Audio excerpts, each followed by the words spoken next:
Retention for me has always been that way to refine that inner dog, to get that dog back in you. I can usually dictate the way my day is going to develop and unfold by my morning status, what my body is kind of communicating to me in the morning. And if my dick is rock hard before I even wake up, then I know something isn't right. You should be compelled to penetrate the day. That is an energy that is so lacking in today's modern man. And I find like SR is just one of those very easy ways to kickstart your endocrinology, your hormone system, your testosterone, your masculine gene expression in that direction so aggressively. Because we've been neutered. We've been castrated. It's an interesting idea, isn't it? This castration concept, that if you have a male dog that has too much energy, too much vigor, too much zeal, what do? You neuter him. You castrate him. You take away his masculine power. Oxes. Oxes are bulls. Bulls in the Spanish rings, the matadors. Yeah? Oxes are just bulls that have been castrated. So you got bulls in the arena with the matadors who are trying to kill these really leery individuals, right? Full of testosterone, full of vigor, full of zeal. Go out, fight, dominate. And then you've got the ox, this very big, docile, lumbering farm animal who pulls the carts and is very, very submissive in that way.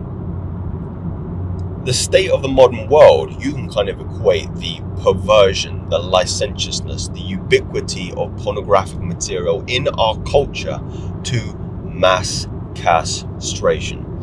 And there's been multiple reports, multiple stories. The last one I heard, I believe, was in the Middle East, whereby the opposition of these armies would sully the environment, would make the environment polluted and diluted with this kind of material to take away all the fight, all the vigor, all the zeal of the soldiers, because they were oversexed. They were oversexed. You guys, most modern man is oversexed. And I don't mean oversexed in the concept that he's having too much sex.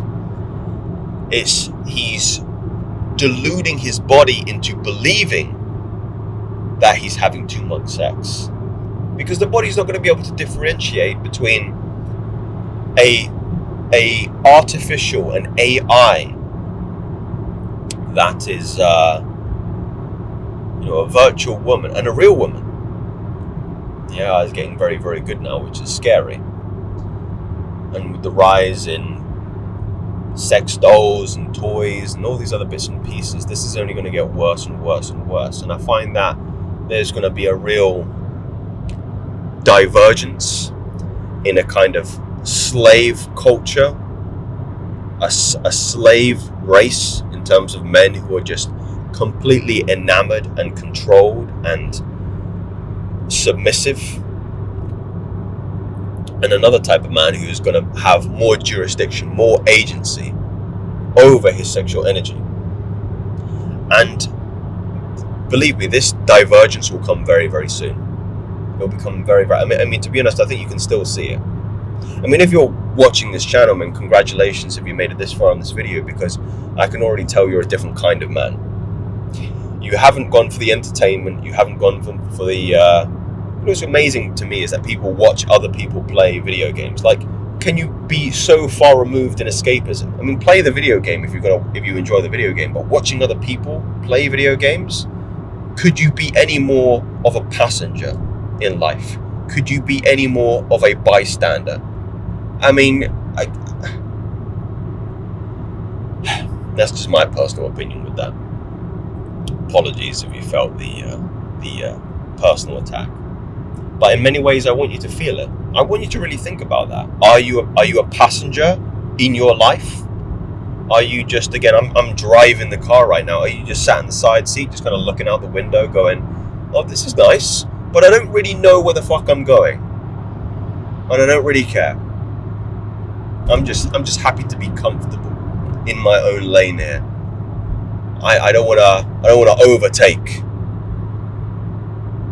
You know, I don't want to overtake and push my advantage, push my needs, push my wants. If this is an emotion that you're feeling, you've been neutered. You've lost that dog. You've lost the eye of the tiger. What can you do to get it back? You can, this is the most powerful thing in the world. You can leverage your very own biological proclivity to procreate and reproduce to your advantage.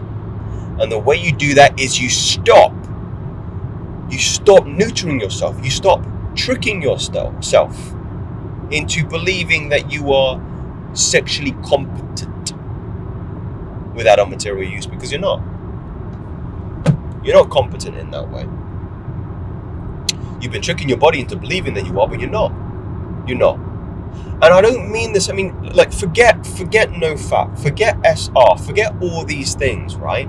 I just want you to look at it from this perspective, is stop making things so convenient and comfortable for yourself, because you are taking away your edge. You are taking away, think about this, the human need to survive is the most potent force that you have. The human need to exist. Do you think you would fight harder in a normal sparring or even an exhibition boxing match, or if a stranger starts attacking you on the street, maybe pulls out a knife? You will never find the fear. Fear is a very valuable emotion to leverage, because it will allow you to tap into your primal strength. It will allow you to refine that dog. You need to find that inner dog. And again, forget all the nuances and the rhetoric and the ideological dogma around SR or NoFap. Just forget that for a moment and just think about that premise. Just think about that premise of make life uncomfortable for yourself. Make your body think, geez, this guy hasn't. Maybe you leverage the need to eat as well. This guy hasn't eaten for a day, 2 days. This guy hasn't had sex in 2 days. We need to move. We can't be sleeping into. We can't be pressing snooze on the alarm clock. We need to move. We need to go out there and work. We need to go out there and speak to women. It's a powerful force. These aren't theories, they're facts. Speak soon.